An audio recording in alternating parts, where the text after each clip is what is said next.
Introduce the superintendent now. Yeah, do you want to? Thank you. I'd like you to hear the latest from Superintendent Kevin Bruen, who's been monitoring this, getting details on the investigation. Again, it's still very early. I want people to know that, but there is much that's being revealed, and it'll be out there in the public very shortly. But in the meantime, just to give an update on what we're working on, Superintendent. Thank you, Governor. Good afternoon. Kevin Bruen, Superintendent of State Police. At the direction of the Governor, the State Police are going to substantially increase our presence here. We're going to do it in conjunction with the County Sheriff and in discussion with members of the Institute staff. Some of it you will see, some of the commitment you will see in terms of uniformed troopers with canines, and a lot of what will happen you won't see. There'll be investigators doing background work and threat assessments and other sorts of things that we do to try to get ahead of something. We have a great relationship with the sheriff, we have a great relationship with the district attorney's office, and we have a fantastic relationship with the FBI out of Buffalo, and we're going to continue to work not only prospectively to make sure that the security situation is in hand, but we're also working on continuing to investigate the incident that happened the other day. So I want to thank the sheriff and the members of the Institute staff for allowing us to come in here and help. Thank you all.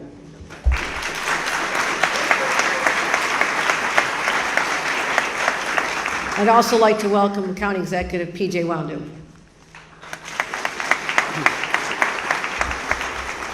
Well, thank you, Governor. It is an honor to be here, and I will say we spent 2 years working closely together, so I know full well the Governor's ability and her prowess to accomplish tasks. Sitting here the other night, Michael asked if we would have something on our minds that we wanted to say.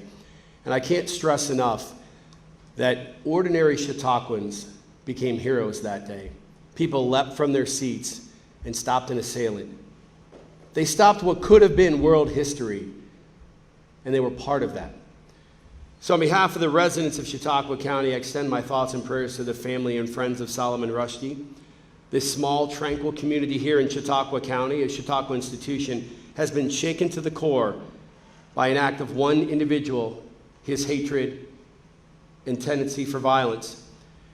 This has reverberated across Chautauqua County, Western New York, and as I'm told, all over the world. It is disappointing that we live in a society where we cannot listen to the differences of others, especially in a place like the institution, where thinkers, problem solvers from around the world come to share their stories. I'd like to thank all of the emergency responders and law enforcement agencies who have done a tremendous job responding to this horrific event. And it is through their quick response that they were able to mitigate the situation, capture the assailant, and brought an end to the hatred and violence that took place on Friday. Thank you for being here, and again, thank you, Governor and Superintendent Bruen, for all you're doing to support the institution in its remaining weeks. Thank you.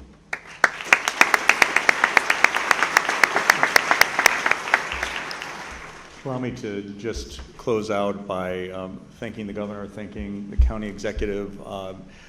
It was remarkable on the day that the attack happened, how not only our community came together, but the folks behind me offered their support. I talked to the Governor 2 or 3 times personally that day. County Executive parked himself in our conference room for about 9 hours on State